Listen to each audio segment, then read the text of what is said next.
and welcome to the Roast and Toast podcasts.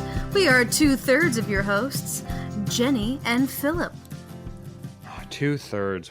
What a sad number. We miss you, David. David, come back. Yeah. David, come back. You can blame it on Justin Timberlake. Okay. That's enough. That's enough. And that's a preview of next week's episode. Foreshadowing, yes, for next week's episode. Yes, we miss you, David. We'll see you soon. Jenny, since last we talked, what has been going on in your world? What have you been up to? It's been a little bit. Oh my goodness. Honestly, there hasn't been a lot happening. Not being in the show is weird because Yes. Do you feel guilty? Do you feel shame whenever you don't have like a rehearsal that you have to tell people like, no, I'm rehearsing, or no, I've got a show, so I'm busy that night. So now when it's like, hey, Jenny, can you do this? No, I have. Oh wait, I do. Yeah, I have that free time. Honestly, it's not so much like guilt or shame. It's just more of that realization of like, oh, I really, really need to slow down because I was going there nonstop for over a year, Phil, since last May. I was just doing show after performance, after show, after gig, constantly. So I'm enjoying this breather. It's been tough getting adjusted to, I will admit, but move aside, Dwayne "The Rock" Johnson. Jenny is the busiest person in all of showbiz, and I actually completely agree. I know we've had to schedule around a couple of things, and I do know how busy it genuinely has been for you. I'm so glad that you're taking a breather and enjoying life because, we all love to work within our passions. There's no doubt about that you love. I love rehearsing and doing shows, of course. But there's still something to be said to be able to be free to go and enjoy a concert, to be able to be free and go and enjoy an art, the museum, go and enjoy this and that. That is just fortuitous events that come around maybe even once. So I'm glad for you. I'm glad you get to enjoy this. You know what? I did just think of something because now I'm not in a show. I get to go volunteer at a local museum. I think I mentioned this before on the podcast. You did. We're going to be starting up the summer program over here at the local history museum, and I'll be one of the adult volunteers. I'm very excited about that.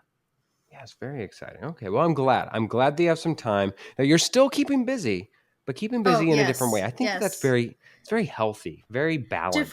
Different sides of the soul are being fulfilled. Yes, it's very well-rounded of you. Enough about me. What's new with you, Phil?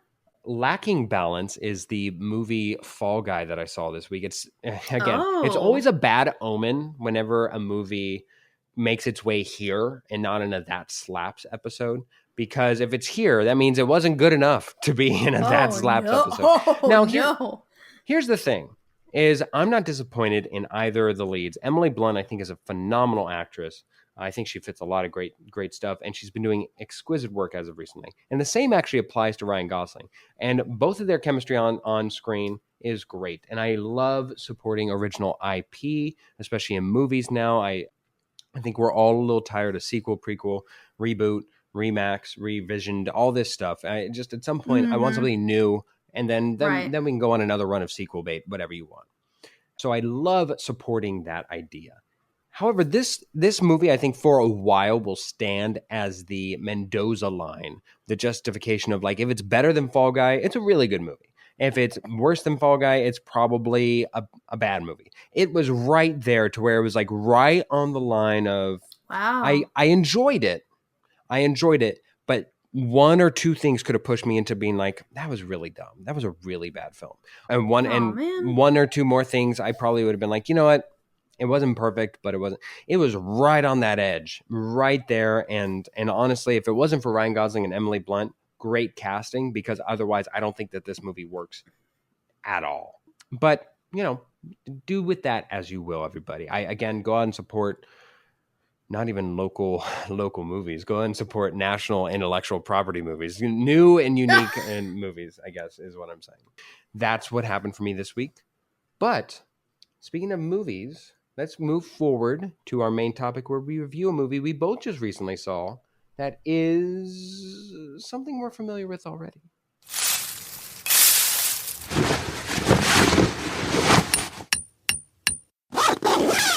We are itching to drive into a movie review, and both Philip and I went and saw fresh off the press, Mad Max, Furiosa, a Mad Max saga. Now, Yes. since our honorary summary man David is not here, Philly has taken on the reins. Let's see how you do. Phil, would you please summarize the movie for us? In a sequel that's actually a prequel that's in the future, but technically tomorrow, since it's set in Australia, which is 16 hours ahead of us here in the United States, we go on a hero's journey with a familiar friend named Furiosa and find out just about everything there is about her while she is kidnapped and then taken for a mostly nonstop bike ride that lets us see foes new and old. We explore the vast outback and all its horrors, and we spit guzzling into the engine that is this story until we are neatly put back to the start of a modern classic, Mad Max Fury Road, while learning more about society and what it even means to survive to begin with. I think I tried to blend my own flair with it with David. Don't know how I did. Mm-hmm. He'll listen. Hopefully I get good feedback. I Hopefully, think there we he go. will like it. I think he will like it. Okay. As with all things, beware you, the listener. We are going to be going forth with a bit of spoilers. We'll try and keep it minimal as possible. But here we go. Let's go with, and now that we have that, Jenny, what was your bestest thing about this film? To prepare for watching this movie, I went ahead and watched for the first time Mad Max Fury Road so I could understand Yes. the I didn't realize you hadn't seen it. Oh my gosh, Nope. how was that? I did enjoy it. I will say now that action movies typically aren't my cup of tea just because it's really hit or miss. If there's just always so much happening in action movies that it's kind of hard for me to follow what's happening in the story between all of the different sequences and stunts and things that are woven together. But Sure. I will say that I did catch sorry to sidetrack from Furiosa for 2 seconds.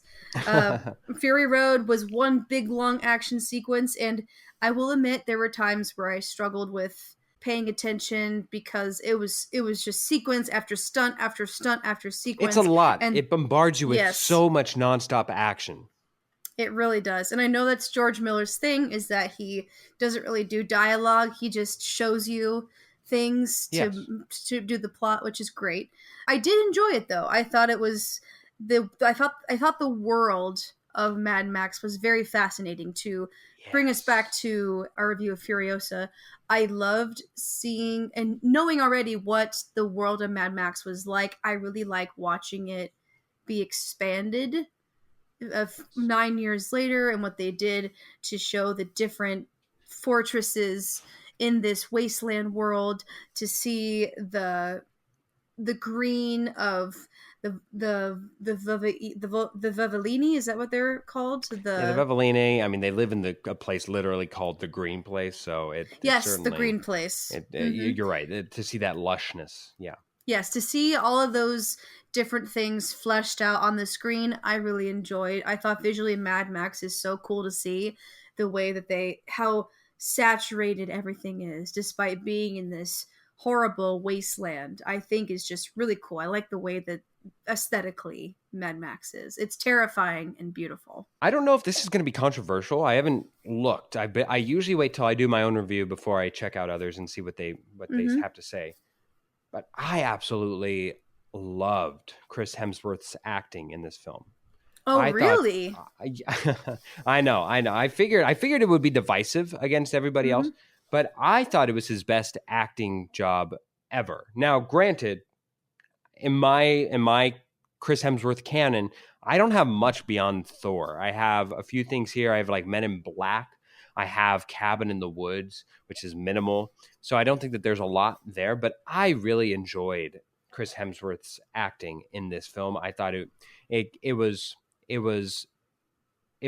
lovingly overdone to a point where it created a character that could exist in this and set a zany tone that I think definitely was needed for the film, and created a enticing villain that played as a good foil to the almost mute Immortan Joe that is an antagonist for the sequel and also plays a part in this prequel film. I think so. The dichotomy of both of those worked rather well. I thought it was a good blend. I liked Chris Hemsworth's acting in this. I thought it was the best thing about this film that is certainly unique to this film. I think a lot of the best things about this film outside of Chris Hemsworth's acting is set in the groundwork and bones of Mad Max Fury Road. So it's hard to attribute that, for me, that as the best thing for this film when it's the best, it's amongst the many best things that was laid in a foundation of a previous film. With that, with my reaction, please go for your best selection. I don't want to diss Chris Hemsworth's performance. I thought it was a great performance.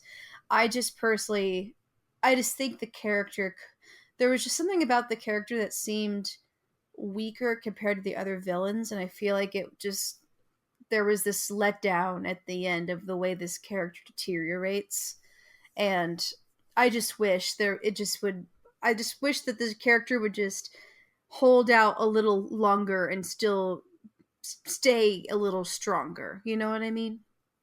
As far as like the character and writing beyond what Chris Hemsworth brought to it, like you thought that Chris Hemsworth did the best with what he could, but just was given weaker source material that was through no fault of his own, weak at the end. I can certainly agree to that.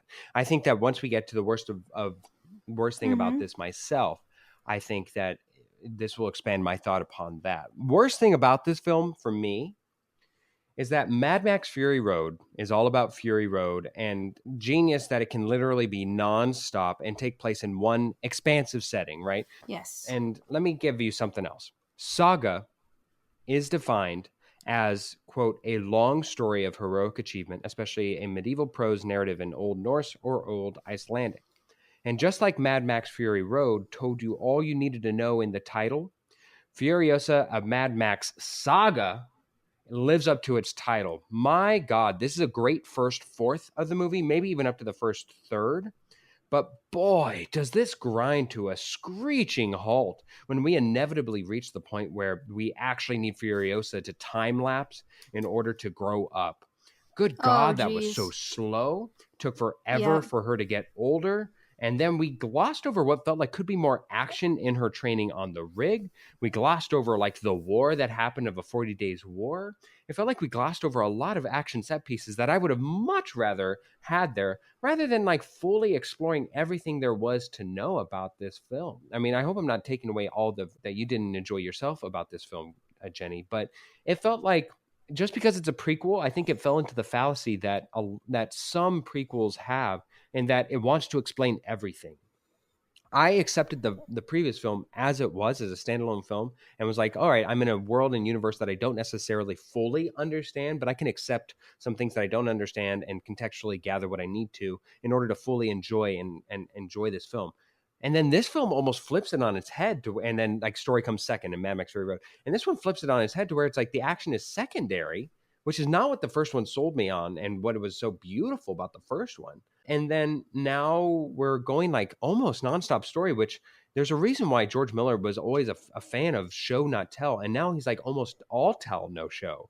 And I think it was just completely, it was at first brilliant. And then it almost makes you feel like the last half or third or fourth or last 2/3 and 2/4 of the film was almost like on deadline, because the pace, it just couldn't keep up, and far too much story that I didn't need. At 2.5 hours, you had enough fat to trim off this bone. Please do. To be real with you, I know this is kind of going back to our previous discussion about Dr. Dementis. Did Dr. Dementis, did he even have to exist in this movie? Was it really necessary for us to have a whole new villain to be added to this world of Mad Max? Because think about it. Like, do we really need this character? He's only tied to Furiosa, and he gets killed. So this could easily just have been a conflict between Furiosa and the leaders of the Citadel. Dementis didn't have to be a part of this at all. There could have been... I completely agree. This character didn't have to be in this movie at all. And what a sin to have as a film, of like one of your two main leads, and one of whom has very close to equal screen time as Anya Taylor-Joy as Furiosa, to say Mm-hmm. like, is he even necessary, especially in a prequel thing? I thought it was a witty ending to that character. I thought it was a clever, again, Mm-hmm. beginning, such an Yes. emergence and a lot visual storytelling in that. But it Mm-hmm. so intrinsically got lost and muddled in the middle of this story that didn't seem to stop, which is so polar opposite of the first film. The first film, I couldn't get enough. I kept wanting more. And again, you want more information, thus leading to an entire new movie.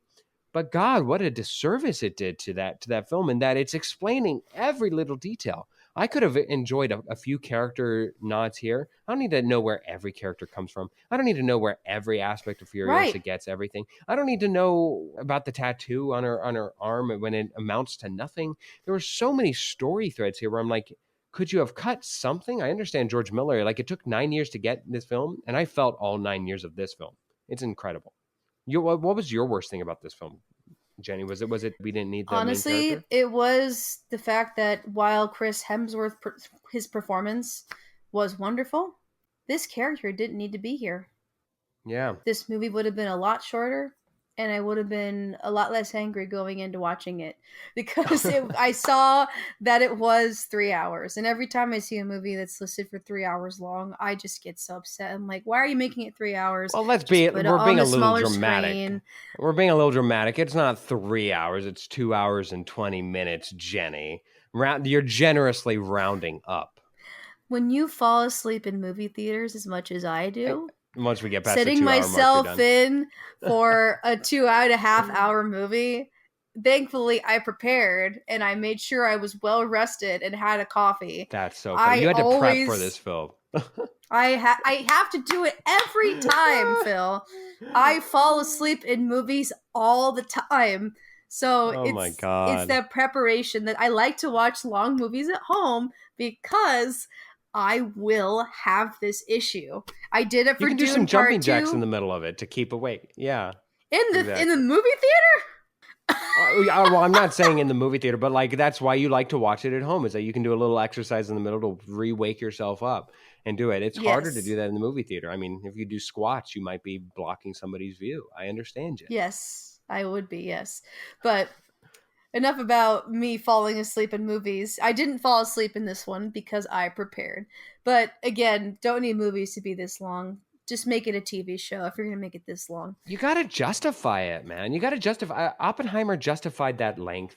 Dark Knight justified its It length. did. That's I true. It honestly, did. I mean, I realize that we're right now in the movie industry right Batman. now. Yeah, Mm-hmm. Batman. In the movie industry, there's a lot like it's a never ending thing of where creatives feel like it's their baby, right? So every Mm-hmm. minute, every hour, every segment of every frame of the film, it deserves to be in there. That's why we have director's cuts, understandable. Yes. And then they blame the rapidly declining attention grabbing, or sorry, ability to retain attention for the general audience over a film. I get that. But if you want to justify that, if you want to make a case for keeping things that long, any Scorsese film to stay that long, by God, man, you have to justify it. I could, just like you said, Jenny, you could justify cutting out all of Chris Hemsworth's part, and I think the film still actually works, which is The so film still sad. works. It could The be film still any. worked.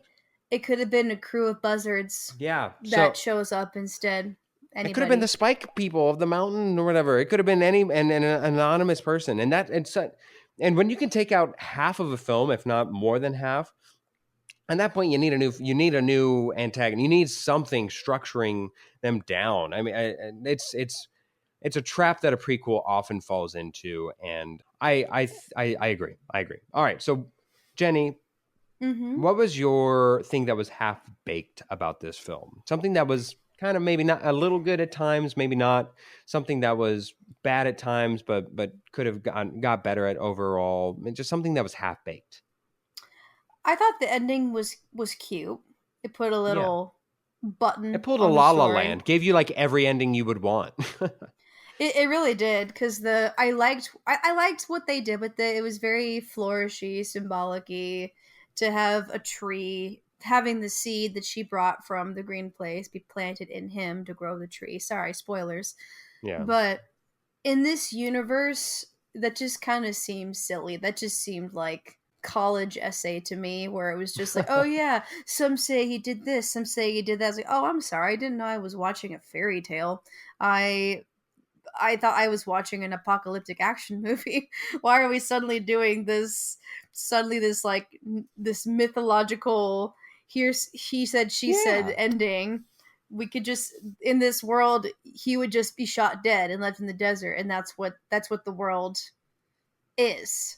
There's no silly magical ending where a tree is growing out of him. That was just for that was just to put bookends. That was just a bookend moment. I thought that was kind of silly. One thing that, if you've never seen Fury Road, I would venture then to take a step further and guess that you've never seen the prior three films, that the original Mad Max trilogy with Mel Gibson, Jenny, is that correct? You never seen them? Yes, I didn't find it necessary since this was a whole Yeah, no, it's new not necessary. I was variation. just making sure. So Mm-hmm. one thing that I just directly respond to your point, one thing I enjoyed about the entire Mad Max now 5 films that I'm sure will be more going forward. One thing that I've enjoyed is that it does feel like every movie almost weirdly enough holds an action ground, but also changes in format, changes in style. There's something completely new in the Oh, all gimmick that it right. is. The first one feels like a college indie film because it quite frankly is. And the second one is a successful build upon sequel that is its own thing. The third one kind of feels like almost like a Hook film, like the movie Hook with Robin Williams and Dustin Hoffman, where it's a family friendly adventure. A lot of people looked down on it for being the worst of the films for a long time. Yes. Then with Mad Max Fury Road, it's this reboot of glorious proportions of an action film that will define like this era as like what redefines what even an action film can be, how it's done, how it can practical effects can be done. It's glorious in that it's all, if not one take in one setting. That is an incredible feat to be had. And Mm-hmm. one thing that I enjoyed about this was that it still changed its genre and that it's storybook telling almost. It is, again, Oh it yeah. gives you all that it needs to, and that it's a saga and chapters. That's something completely unique to this film that has never been. It's usually been a thorough story, not set in chapters. So that's unique and interesting. But I didn't feel like the full effect of it. Like it wasn't nearly as effective as prior versions of storytelling had been in the past for other ones. My thing that was half baked for this is that, especially you'll appreciate this a lot having seen Mad Max Fury Road. If this is your first venture into the Mad Max world, you may not appreciate it as much, but this felt far more CGI heavy than the Mad Ah. Max Fury Mm-hmm. Road.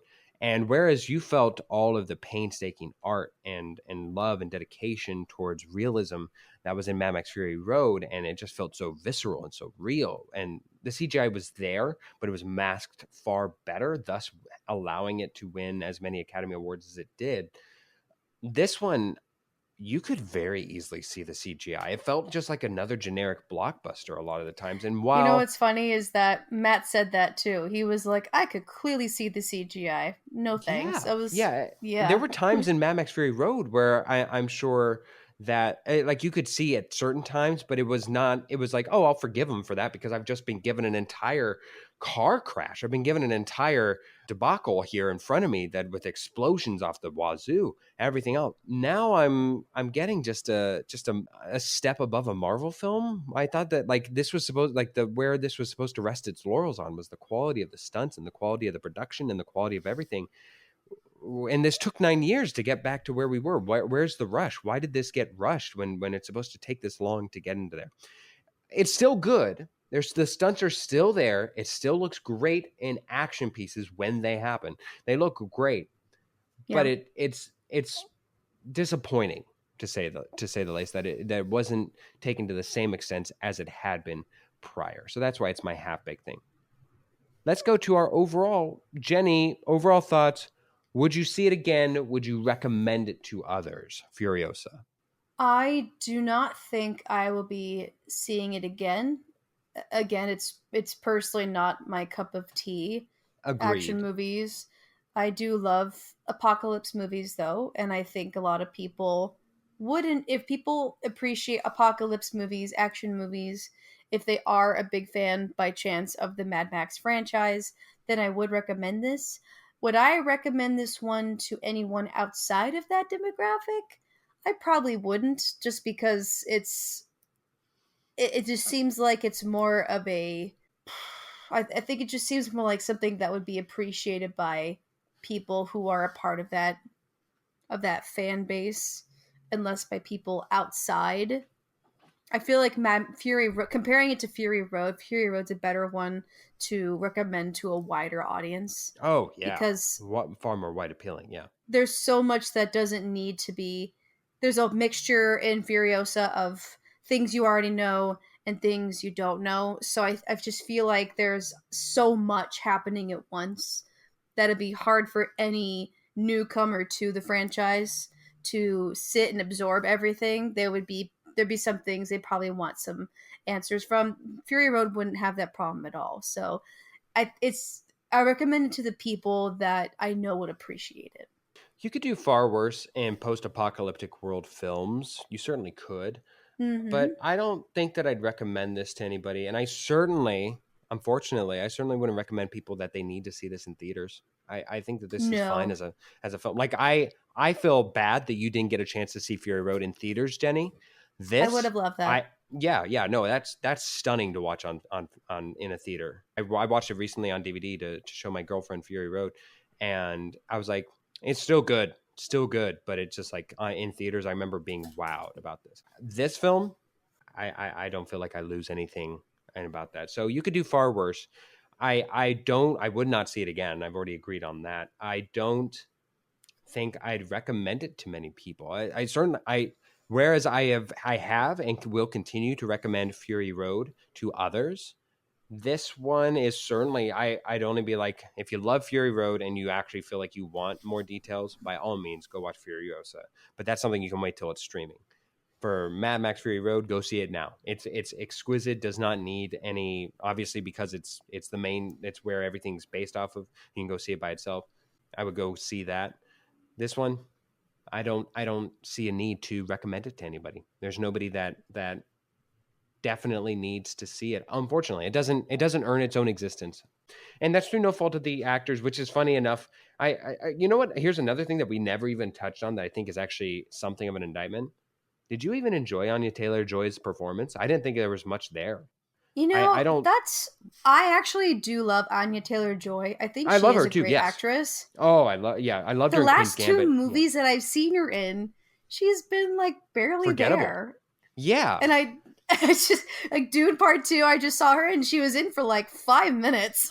And Well, okay, that she literally was in there for 5 minutes. I had forgotten that she was in that movie because there's so much others there. But yes, you're right. Yes. and I feel like so actually I was gonna explore this a little bit in the fun facts coming up here, where I think that Furiosa was a unique acting style or situation where she was only able to work with so much. Yeah. And I think that's just because there was something that George Miller was wanting to do with Furiosa in her experience growing up and being in this hostile environment after having a portion of her childhood being in this abundant Greenland. They limited her to only like 30 lines of dialogue because he wanted the whole experience to be through her expressions, to be through her eyes, to be through what she's viewing as this newcomer, quote unquote, to this world. So Anya Taylor Joy, I feel like did a good job for the limited amount of ability she had. I know Right. she had to fight for some of the content even to make it on the screen. There was a scream that she didn't even have in this script that she fought Miller for at least 3 months to make it a part of the film because Oh wow. he was so strong about making sure that she was this very, very limited speaker in this film. So I think she did, again, kind of the same thing as Hemsworth. I think she did great for what she was given.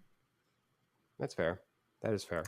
No matter where the problem resides from, I still think the problem remains is that forgettable for me. And it's a story. It's labeled Furiosa. It's about her. And Yep. I remember more, I think, about the child than I do Anya Taylor-Joy. And even then, whatever. Let's end this on perhaps a fun note. Jenny, Yes. hit us with those fun facts. While Anya Taylor-Joy was limited in the performance aspect of her acting, her dialogue, she was definitely not limited with her stunt abilities. She apparently did the majority of the driving stunts and majority of the stunts in general in the movie herself. Wow. To the point where she was considered so good that she and her stunt double will often get confused for each other. Wow. So she may have not killed it. I wonder where you get those driving skills. She might have been forgettable for folks watching the film in one way, but I want to give her a shout out for her delivery and other things. And apparently, she doesn't even have a driver's license. This girl, this 28-year-old woman, doesn't have a driver's license. That's where it helped. That's where it helped. She was working off of natural talent. We all get trained to drive safely. When you don't have a driver's license, you're just going out there, and then people are like, "Oh my God, look at how dangerous she's driving. Who could do that?" And then she's just like, I'm pressing buttons. I don't know where I'm going. Help me for the love of God. And then she steps out of the car and acts cool, like, yeah, I meant to do that. And they're like, she just says, "Wee!" Yeah.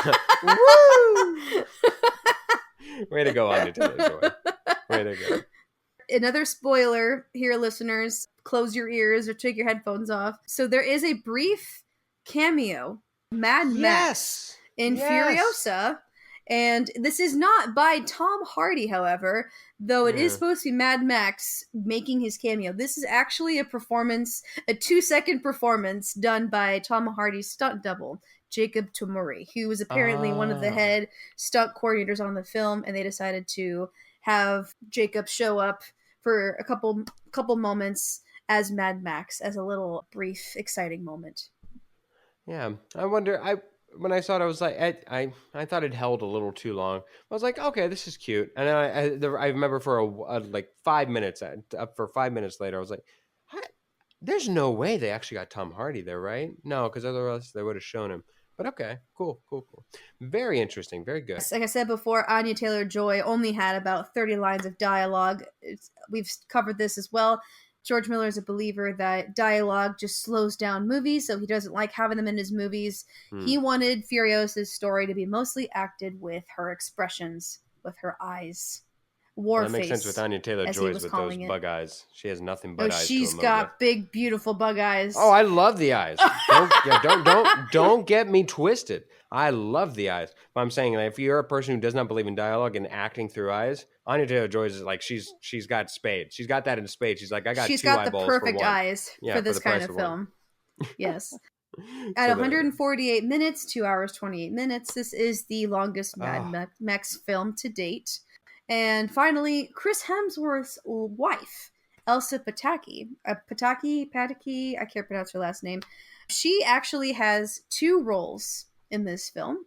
We see her first in the first few minutes of the film as the Vivellini general, the blonde, who helps go after Furiosa. Yes. While she's kidnapped. And we also see her as the disfigured, dark-haired biker that fights her place on Dr. Dementis' gang. God, I love that. That's hilarious. I think 2 roles is a bit much, but it's still cute. I feel like the novelty wears off after 2. I would have stuck to just the biker gang rather than the general. Give that to somebody else who's up and coming. But whatever. I love it. I love a good little cameo and a little nod, and then plus you get to work with family. That's fine. It's cool because that character, especially once I realized, it is a memorable character. The way it is. Yes, one of the memorable henchmen. You're absolutely right. Very good. Well, thank you, Jenny, for those fun facts. Furiosa, there it is, now in theaters. I guess go see it. If you want to go see it, go see it. If you don't want to sit through a 3-hour movie, wait until it's 2.5. Jenny, don't round up generously, Jenny. My God.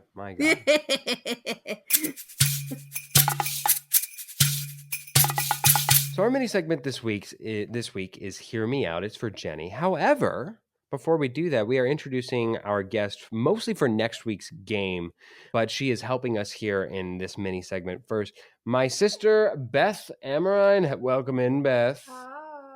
Hello. Okay, so Jenny, go ahead and explain how this mini segment works, and then we'll get going with it. So the way that we do Hear Me Out, listeners, and to Beth, is usually we have is something, usually a moment or event in our personal lives will happen, and we bring it to the floor here at Roast and Toast, and we either, whether it's to look for advice or to just share something and get insight on the other people listening to see what they would think, or there is a scenario where something could be allowed, things like Yeah, that. see So if see if we it's a agree, discussion. disagree. It's It's a a discussion, get other ideas. There we go. where something, if it was a situation, it could work in other scenarios, etc.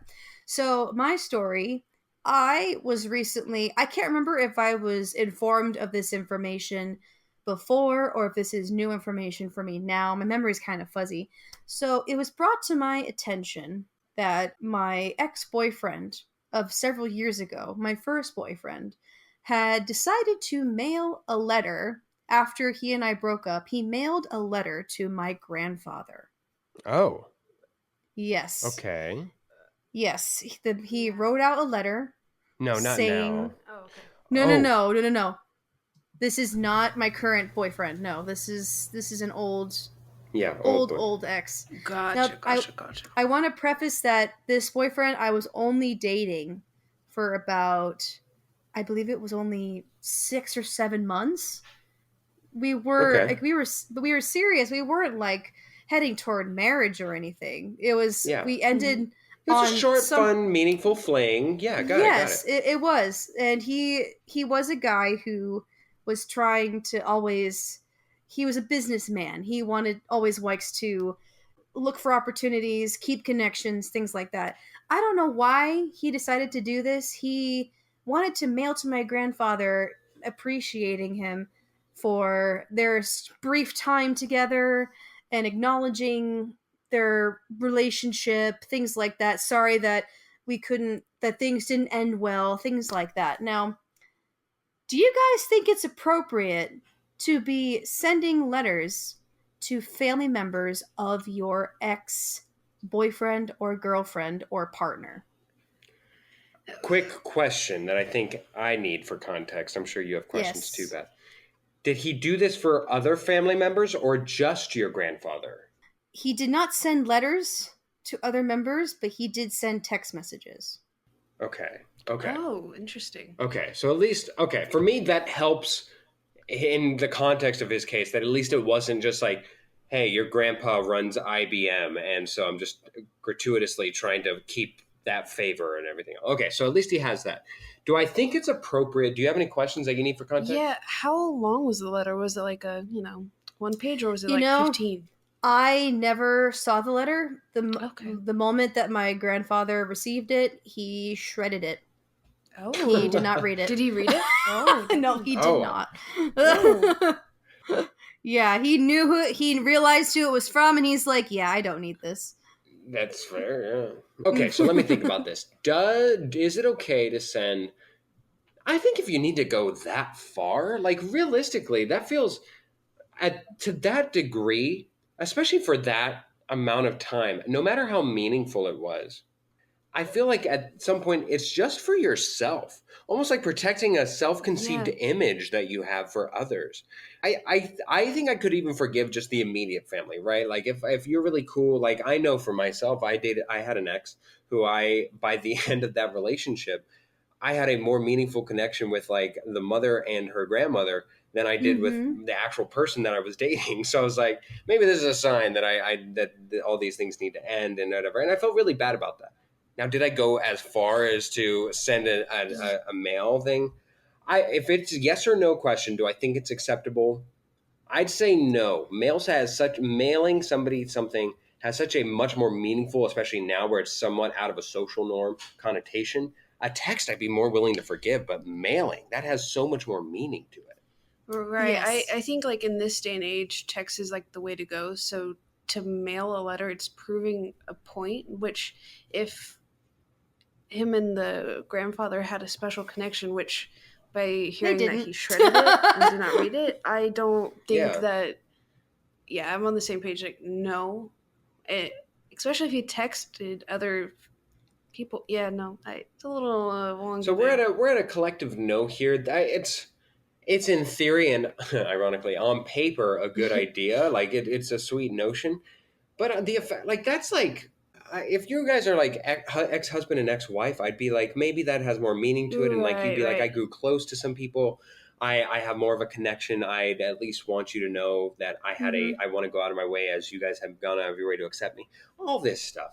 Yeah. 6 months. Yeah, that's a little short. We have somebody in our family right now who's dating a family member that they've been dating for like 3 years, and I still don't necessarily see them as family. I'm like, right now we're going to a graduation party, and I got a gift for our family member. I don't have a graduation party. I don't have a graduation gift for the one that they're dating, and they've been going out for like 3 years.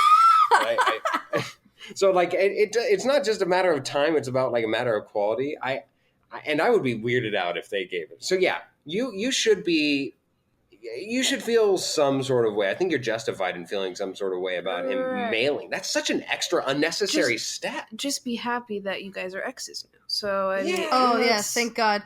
I love my boyfriend now. He has been amazing and wonderful. Love Matt, friend of the podcast. Love Matt. He's a great friend of the podcast. The ex is no longer. This happened a few years ago, apparently. So there's no actual threat. I was concerned when I heard about this before, but yeah, that just happened, and it made me very uncomfortable. So I'm glad you guys agree with me. Yes, you're very justified in your feelings. The rare we agree on a hear me out segment. Very rare. That's true. Congratulations. Thanks for listening. Yes, thanks for listening, Beth. We'll see you next week. Okay. All right. See ya. Well, it's time for us to ride into the sunset as our episode is reaching an end. Everybody go, aww. Aww. Thank you, everybody. Des and Philip. But before we go, we have... There's everyone! We found them! We found them! They don't have an but they did enjoy your joke. Yes. Oh, they loved it. You do love me. You really do love me. But we must end the episode, so we have a few people to thank first. Thank you to Caston Crossland and Jake Corling for all the music you hear on the show. Thank you to Ryan Ardell and Josh Hans for a lot of the audio bits you hear throughout the entirety of the show. And also thank you to Beth Amrine for joining us on this episode. Yes, catch up with us Beth. Next week for her joining back for the game. Thank you to Rudy Chuck for all of your wonderful graphics you get to see on all of our social media. And of course, who can we forget? Thank you to you, the listener, for always tuning in, supporting us, keeping us alive. We love you guys. And if you're joining us for the first time, welcome. Why don't you stay a while? Let's get cozy around the campfire. To keep up with us, please go follow us at all of our social media. We've got Facebook, we got an Instagram, we are on the YouTube, we are on TikTok under Roast and Toast Pod.